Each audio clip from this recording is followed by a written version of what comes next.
Imaginez un royaume présenté comme une forteresse imprenable et soudain un souffle invisible qui fissure ses murailles de l'intérieur. C'est ainsi qu'est apparue la tempête déclenchée par le hacker algérien Jabbar Zidzad. En quelques clics, il a ouvert une brèche béante dans les coulisses du pouvoir marocain. Les dossiers confidentiels qu'il a jetés à la lumière du jour n'étaient pas de simples fragments de rumeurs, mais des preuves tangibles, documents scellés, correspondances internes, secrets d'État que l'on croyait intouchables. Au fil des révélations, c'est une image totalement différente qui s'est dessinée. Derrière le vernis d'un État solide, c'est un édifice rongé par les luttes internes qui se dévoilent. Le palais, que l'on présentait comme le cœur invulnérable du royaume, apparaissait désormais comme un champ de bataille invisible où s'affrontaient clans, ambitions et rancunes anciennes. Chaque fuite dévoilait une couche de corruption plus profonde. Des luttes d'influence entre services de renseignement, des rivalités entre proches du roi, des complots étouffés pour maintenir une image de stabilité. L'effet fut immédiat. Une onde de choc parcourut la scène politique marocaine. Les regards se sont tournés vers un roi affaibli, dont l'état de santé critique ne lui permettait plus de masquer son absence répétée. Pour tenter de contenir la tempête, une décision fut prise dans la précipitation, le limogeage du directeur général de la sécurité des systèmes d'information, une mesure qui ressemblait moins à une réforme qu'à un geste désespéré. Mais au lieu d'apaiser, cette décision attira l'attention sur l'ampleur du séisme. Le royaume, déjà traversé de doutes, voyait désormais ses propres secrets étalés au grand jour. L'image d'un pouvoir qui se croyait maître du jeu venait de se briser. Le spectateur de ce drame n'assistait plus à une démonstration de force, mais à l'exhibition d'une fragilité insoupçonnée, dévoilée comme une plaie ouverte. Quand les révélations cessent d'être des scandales pour devenir des scénarios de renversement, l'histoire prend une tournure inquiétante. Parmi les secrets mis en lumière, un détail a glacé les observateurs. L'évocation d'un coup d'État doux en préparation, pensé depuis l'intérieur même des services secrets marocains. À la manœuvre, deux figures centrales, Abdelatif Amoui et Yassine Mansouri, stratèges tapis dans l'ombre, appuyés par des membres de la famille royale eux-mêmes, dont le prince Rachid et les sœurs du roi. Ce n'était plus simplement l'histoire d'un palais rongé par la corruption, c'était l'esquisse d'un affrontement ouvert au cœur du système entre les détenteurs traditionnels du pouvoir et ceux qui rêvaient d'un basculement maîtrisé. Le terme de coup d'État doux ne doit pas tromper, il suggère moins un déferlement de tanks dans les rues qu'un lent travail d'infiltration, de persuasion et de neutralisation, orchestré par les rouages même censés protéger le trône. Le royaume entier se retrouvait suspendu à cette hypothèse. L'idée que l'appareil sécuritaire, pilier de la monarchie, puisse se retourner contre lui-même, jetait une ombre inédite sur l'avenir. Les clans du pouvoir, jusqu'ici liés par une façade commune, apparaissaient désormais comme des adversaires prêts à se déchirer pour le contrôle du pays.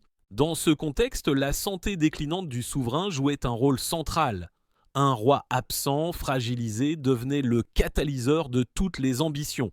Chaque silence, chaque disparition prolongée alimentait les spéculations et renforçait la légitimité de ceux qui préparaient déjà l'après. Les documents divulgués par Zidzad ne faisaient que confirmer une réalité que beaucoup pressentaient. Derrière les portraits officiels et les cérémonies solennelles, une lutte invisible pour la succession déchirait le royaume. Ce n'était plus un simple scandale numérique, c'était la démonstration qu'une monarchie se retrouvait piégée par ses propres mécanismes de contrôle, menacée non par un ennemi extérieur, mais par les fissures intérieures de son propre appareil sécuritaire. Et si un scandale national devenait soudainement une affaire mondiale, c'est exactement ce qui s'est produit lorsque les révélations ont franchi les frontières marocaines pour atterrir dans les colonnes des plus grands journaux internationaux. Du Monde à d'autres titres influents, l'écho fut immédiat. Ce qui n'était au départ qu'une série de documents confidentiels publiés par un hacker devint une tempête médiatique mondiale. L'affaire Pegasus, déjà explosive, a servi d'amplificateur. L'opinion publique découvrait que le régime marocain avait utilisé un logiciel espion israélien pour surveiller ses opposants. mais aussi des personnalités étrangères, journalistes, militants, diplomates. Personne n'était à l'abri. Une révélation qui transformait le Maroc en symbole d'un État policier prêt à tout pour conserver son pouvoir. Les images de ce scandale voyageaient vite. Des unes de journaux, des plateaux télévisés, des experts invités pour commenter la crise au Maroc. Dans les chancelleries occidentales, l'affaire devenait un sujet embarrassant. Car comment continuer à présenter Rabat comme un allié fiable quand ses propres services de renseignement se retournaient contre leurs citoyens et espionnaient leurs partenaires étrangers?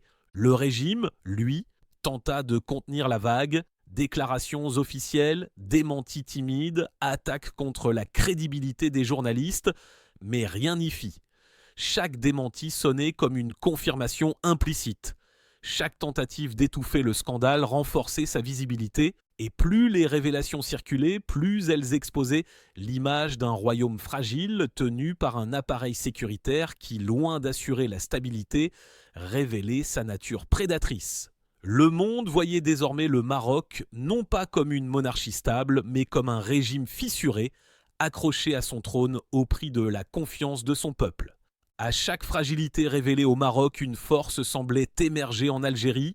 Comme deux miroirs qui se font face, les trajectoires des deux pays dessinaient un contraste saisissant. Pendant que Rabat se perdait dans ses querelles intestines et ses scandales d'espionnage, Alger avançait avec assurance, projetant une image de stabilité et de puissance. La première puissance militaire d'Afrique, dotée d'un budget colossal et d'équipements de pointe, des systèmes S-400 aux avions de chasse Sukhoi, imposait déjà le respect.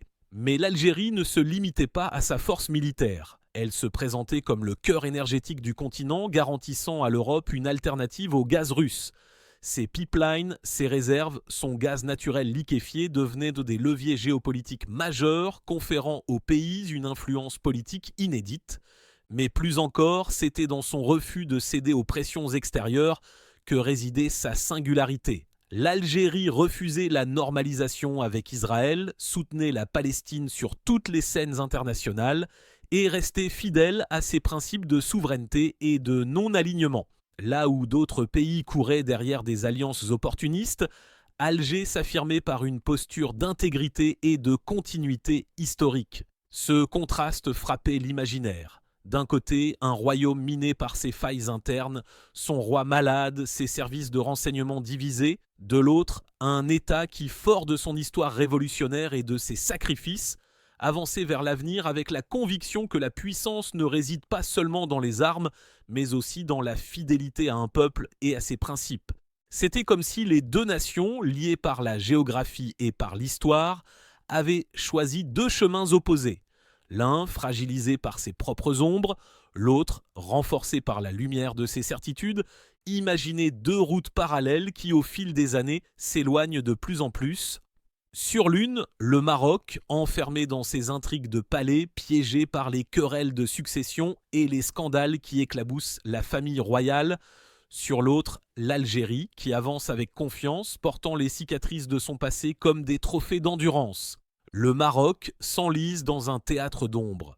Disparition mystérieuse de figures royales, affaires mêlant argent, mafia et diplomatie trouble. Le royaume ressemble à une scène de tragédie où chaque acteur cherche à tirer les rideaux pour masquer la vérité. Les scandales du palais, devenus feuilletons internationaux, rappellent à quel point une monarchie millénaire peut vaciller quand la confiance du peuple s'effrite. À quelques kilomètres de là, l'Algérie trace un tout autre chemin. Elle construit des usines automobiles avec Fiat, développe une industrie militaire locale, investit dans l'agriculture pour nourrir son peuple et dans le solaire pour alimenter l'Europe de demain. Chaque projet devient une pierre posée sur la route d'un avenir que l'on veut solide. Deux nations voisines, deux réalités inconciliables. Comme si l'histoire avait décidé de dresser un miroir cruel. Là où Rabat se débat dans ses propres contradictions, Alger s'élève par sa cohérence.